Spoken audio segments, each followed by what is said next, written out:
Assalamualaikum warahmatullahi wabarakatuh. Waalaikumsalam warahmatullahi wabarakatuh. Pemirsa channel Profesor Voice, hari ini kita berjumpa kembali di perbincangan kita. Kali ini yang menjadi tamu kita adalah Profesor Dr. Haji Jatmiko MA. Beliau ini adalah profesor senior di bidang bahasa. Beliau adalah dosen senior, dosen pasca sarjana Universitas 11 Maret Surakarta. Dan kita sekarang berbincang di rumah makan Rasa Mirasa, tepatnya di Jalan Selamat Riyadi, Jalan Ahmad Yani Pabelan, depan kampus UMS Universitas Muhammadiyah Surakarta. Pak Prof Jatmiko. Ini bulan Oktober, kalau tidak salah bulan Oktober ini adalah bulan bahasa, Pak Prof. Mohon berkenan kita berbincang tentang bahasa kita, bahasa Indonesia, bahasa pemersatu, karena di bulan Oktober kita tahu ada Sumpah Pemuda. Pak Prof, topik kita kali ini adalah tentang bahasa sebagai pemersatu bangsa, Pak Prof. Mohon jelaskan Pak Prof, bagaimana konsep bahasa sebagai pemersatu bangsa ya Pak Prof. Konteksnya begini, sekarang negara kita kan sedang menghadapi ujian tentang persatuan, karena di sana sini kita melihat sedikit ada perbedaan pendapat, ada sedikit perbedaan cara berpikir. Pak Prof, mohon jelaskan bagaimana peran bahasa dalam konteks menjadi pemersatu bangsa ini, Pak. Selama ini kan memang bahasa kita, bahasa Indonesia kan diangkat oleh para founding father kita sebagai bahasa pemersatu, bahasa persatuan, ya kan. Dulu dari bahasa Melayu dipilih sebagai bahasa persatuan karena salah satu alasan dulu kan bahasa Melayu itu bahasa yang egaliter, kan? Kenapa kan tidak memilih bahasa Jawa yang penuturnya lebih banyak daripada bahasa Melayu? Karena dulu pertimbangannya salah satunya Bapak founding father kita itu adalah bahasa Jawa itu ada unda usuk, ada tingkat tutur yang antara penutur satu, penutur yang kedua karena power, karena kemudian kedudukan, karena kelas sosial yang berbeda akan mengharuskan seseorang secara socialistic rules-nya itu memilih ngoko atau kromo inggil kepada orang lain. Nah, akhirnya jatuhlah ke bahasa Melayu, pilihannya menjadi bahasa pemersatu. Nah, kita kan tahu sendiri kita dari banyak ribuan pulau, itu ada ribuan etnis, ribuan suku, ribuan background, ya kan, dengan bahasa yang berbeda-beda. Kalau tidak salah itu kita itu Indonesia itu memiliki 800 bahasa yang berbeda, yang antara satu pemilik bahasa dengan pemilik bahasa yang lain itu tidak bisa bercakap, tidak bisa berkomunikasi, kecuali ada dulu namanya lingua franca, bahasa perantara, bahasa Melayu lah yang bisa menyatukan itu. Sehingga ketika saudara kita yang ada di Papua sana ketemu dengan saudara lain dari Solo, akhirnya kan orang Papua dulu tidak bisa berbahasa Jawa, orang Jawa tidak bisa berbahasa salah satu bahasa Papua, maka dengan bahasa Indonesia jadilah kemudian bisa berkomunikasi. Inilah yang mudah dipilih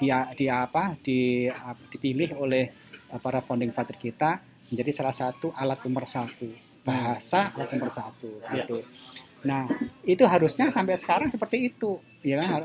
Harusnya sampai sekarang meskipun kita sudah tahu kalau banyak kepentingan, ya kan, kita tuh tinggal di sebuah era, sebuah masyarakat yang sekarang itu tetap banyak etnis, tetap ada agama yang berbeda, ada kepentingan politik yang berbeda. Nah, sekarang ketika kepentingan itu berbeda, kok kemudian kita rasakan ada sedikit kurang cocok frekuensi di antara satu kelompok dan kelompok lain, hendaklah harusnya seperti dululah bagaimana bahasa ini kalau dulu mempersatukan etnis suku-suku yang bahasanya tidak nyambung akhirnya disambung itu. Nah, sekarang bisa enggak kepentingan yang agak beda itu diakomodasi oleh bahasa. Ya, nah, betul, gitu. Ya, Pak Prof tadi sudah menjelaskan tentang lingua franca, kemudian pilihan bahasa. Sebetulnya ada pilihan saat itu di awal-awal persatuan Indonesia itu bahasa Jawa atau bahasa Indonesia, kemudian sejarah akhirnya mencatat yang kita pilih sebagai bahasa pemersatu yang akhirnya menjadi bahasa resmi kita adalah bahasa Indonesia.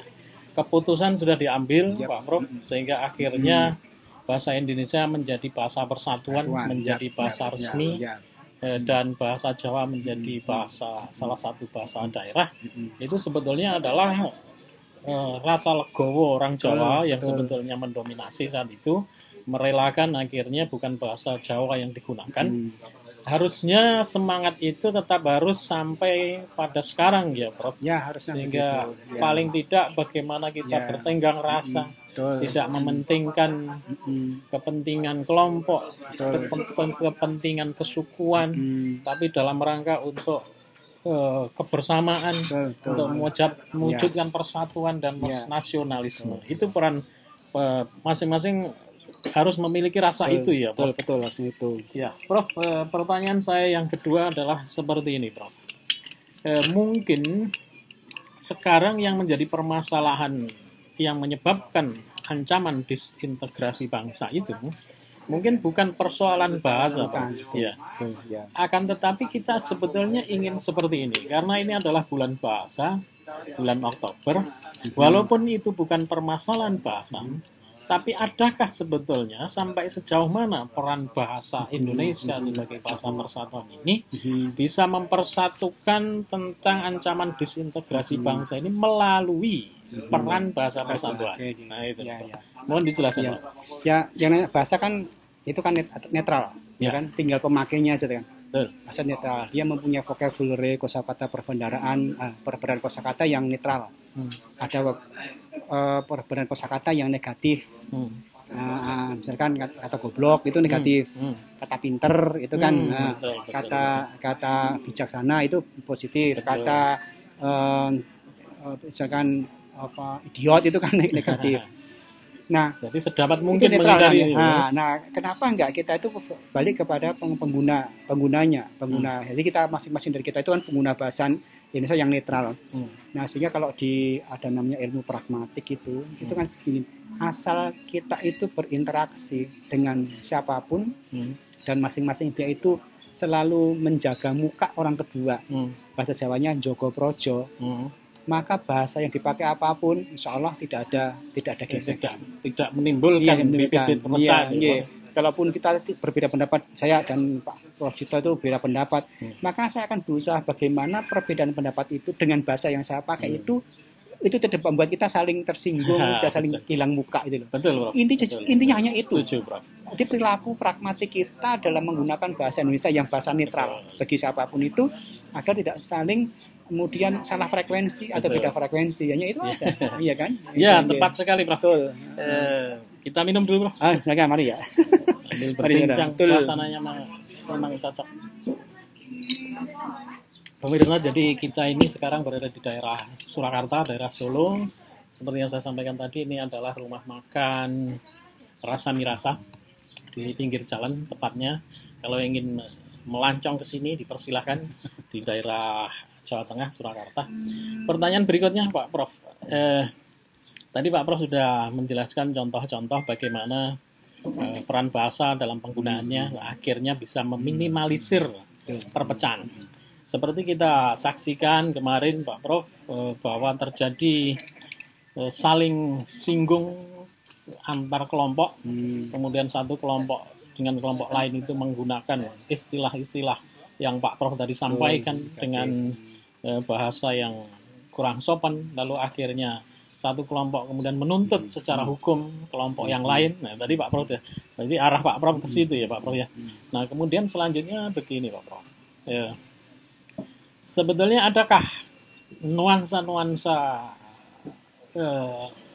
pemersatu, nuansa-nuansa penguat nasionalisme melalui kosakata bahasa yang mana nanti akhirnya dengan menggunakan kosakata itu tumbuhlah rasa nasionalisme, tumbuhlah rasa persatuan. Kalau dilanjutkan seperti itu, Pak.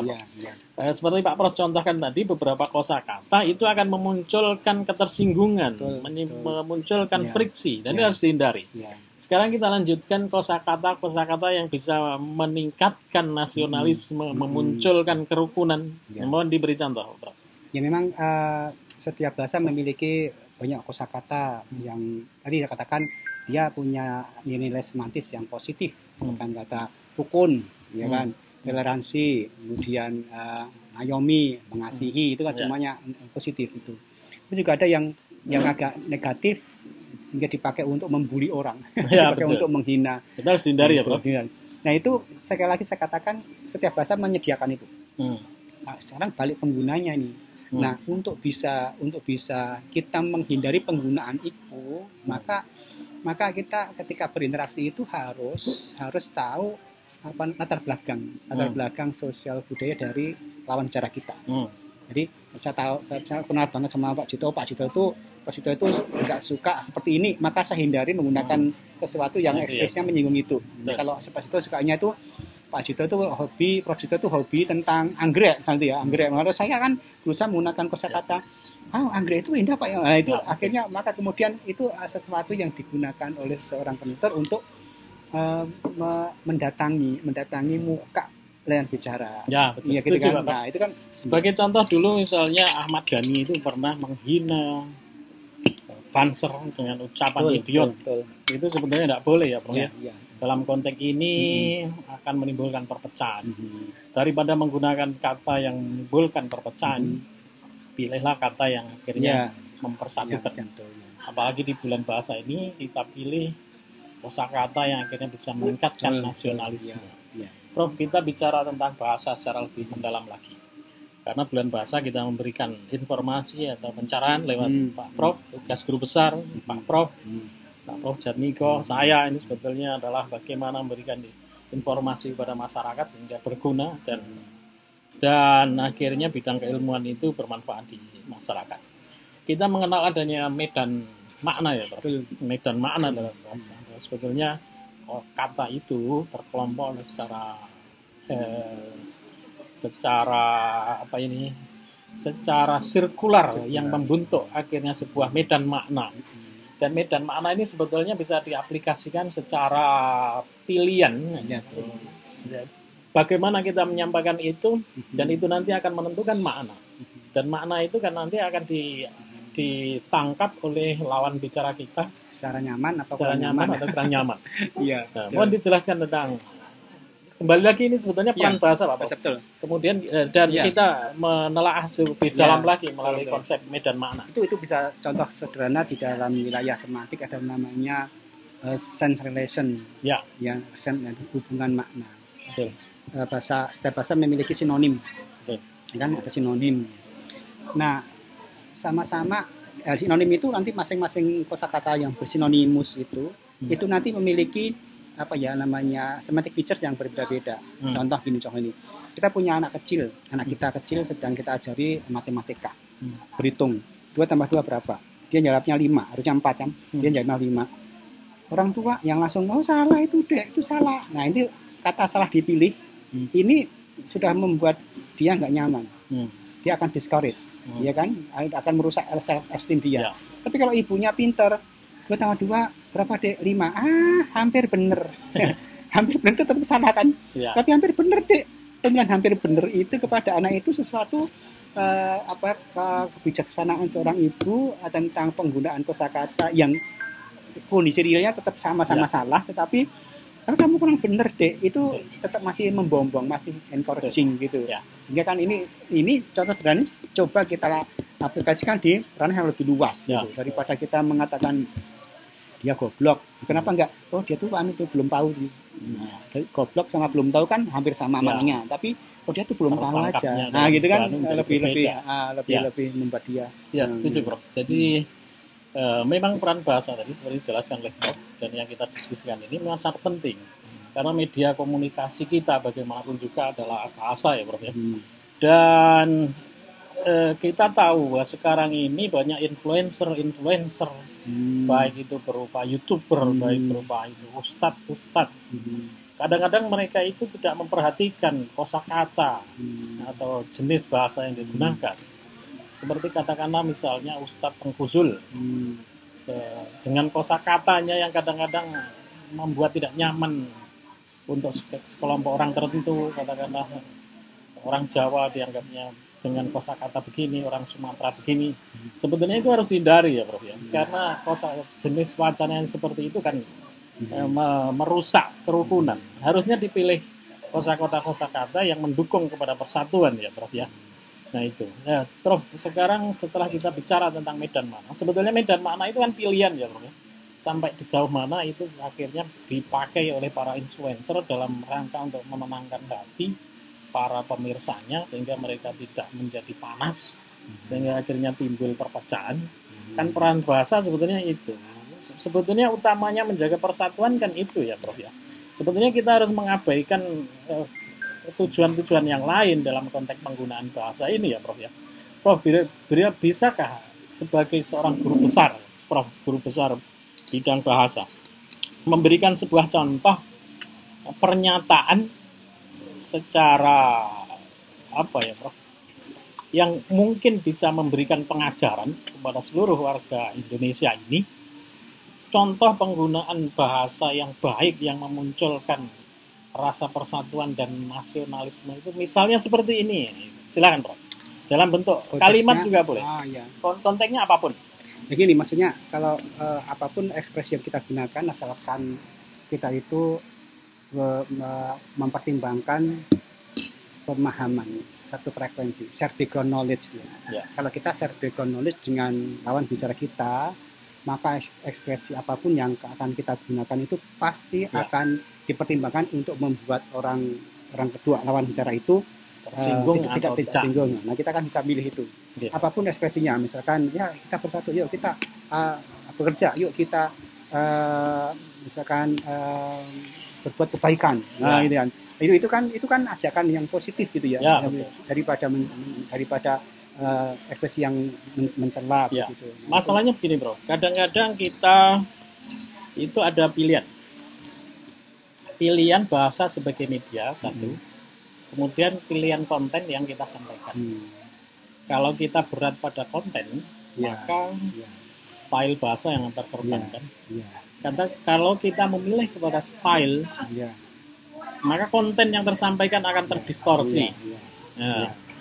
Mohon Prof, berikan contoh dua bentuk ungkapan yang ini terlalu menitik beratkan pada konten lalu mengabaikan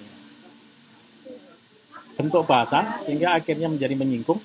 Kemudian yang ini terlalu menekankan pada bentuk bahasa sehingga konten yang terdistorsi. Nah, mohon berikan contoh yang seimbang. Atau mohon berikan contoh dulu yang ekstrim dua-duanya. Kemudian mohon berikan yang seimbang dari dadanya. Ini terlalu konten.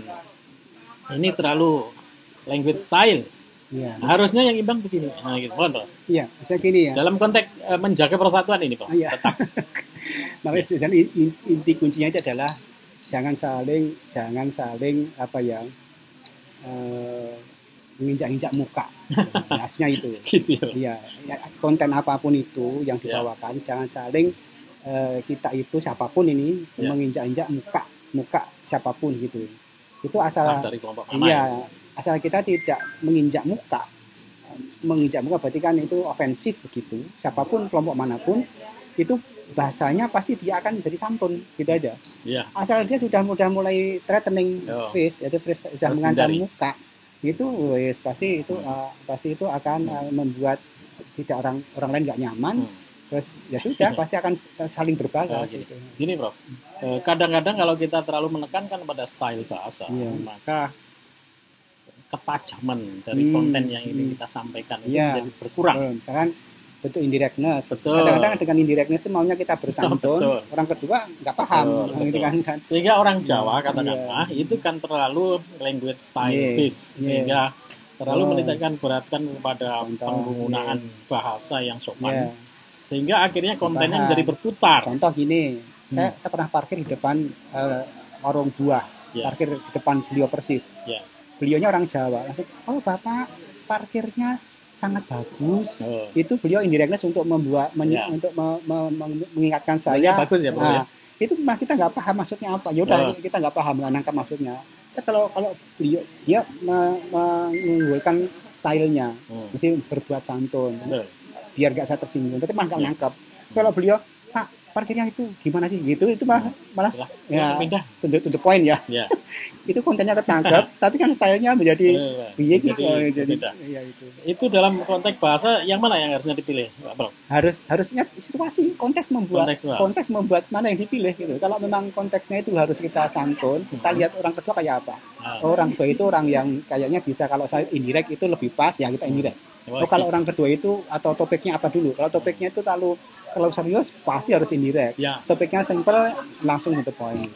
Itu kita bicara dalam konteks Bro. Bahasa sebagai pemersatu tadi. Harusnya lintas budaya ya, Bro. Karena paling tidak begini, masing-masing kelompok budaya yang memiliki karakter berbeda harus saling menyadari. Katakanlah orang Jawa karena terlalu indirect, maka konsepnya menjadi sulit dipahami. Orang yang direct orang katakanlah yang luar Jawa, katakanlah disebut oleh salah satu ustadz itu Sumatera, itu memang terlalu direct, terlalu langsung sehingga mengabaikan seakan itu style. Nah, akhirnya sifat itu kan menjadi dipersatukan dengan bahasa Indonesia. Yang mana bahasa Indonesia itu tidak terlalu direct, juga tidak terlalu indirect.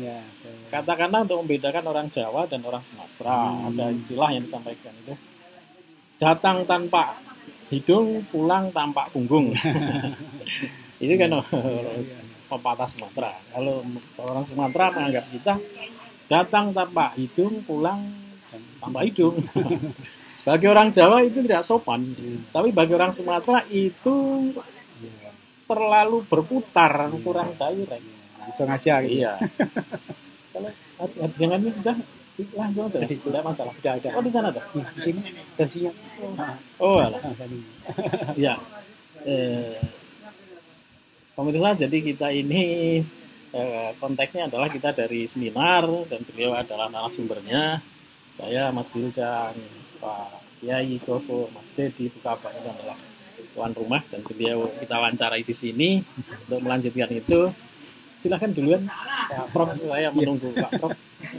Ya, ada sekitar 5 menit lagi kita ke sana. Ya, silakan. Melanjutkan beberapa perbincangan. 5 menit lagi masih asik.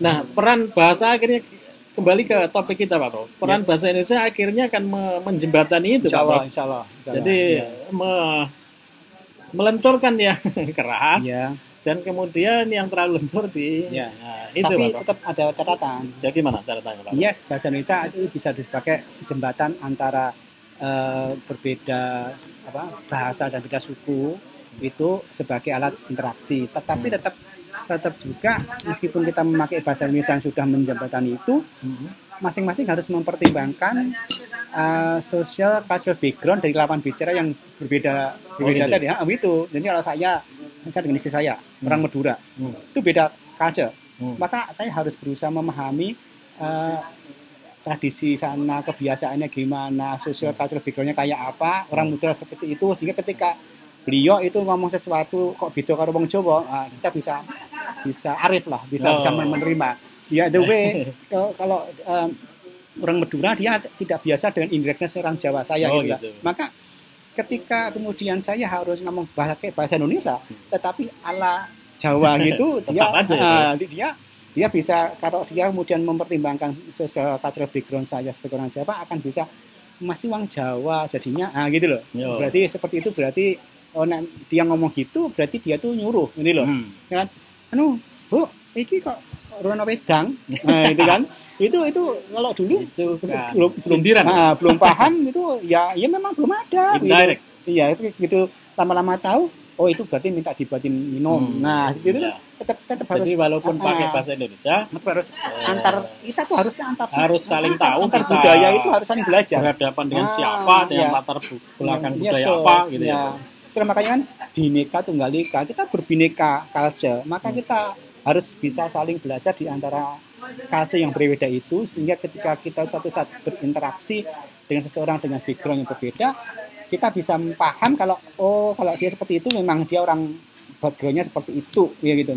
Orang sana pun ketika dengan kita, oh ya Pak Jat seperti itu, ya pantas orang Solo. Nah itu harus sampai ke sana. Ya. Gitu. Terima kasih Pak Prof. Ini perbincangan tahap pertama kita. Ya, lain waktu insya Allah kita sambung Pak Prof. Pemirsa, ini perbincangan kita dengan Prof. Dr. Haji Jatmika, beliau dosen Universitas 11 Maret Solo, tentang topik kita ini tadi tentang peran bahasa Indonesia sebagai pemersatu bangsa meningkat nasionalisme. Demikian pemirsa, semoga perbincangan kita bermanfaat. Sampai jumpa di topik yang lain, di waktu yang lain. Semoga bermanfaat. Assalamualaikum warahmatullahi wabarakatuh. Waalaikumsalam.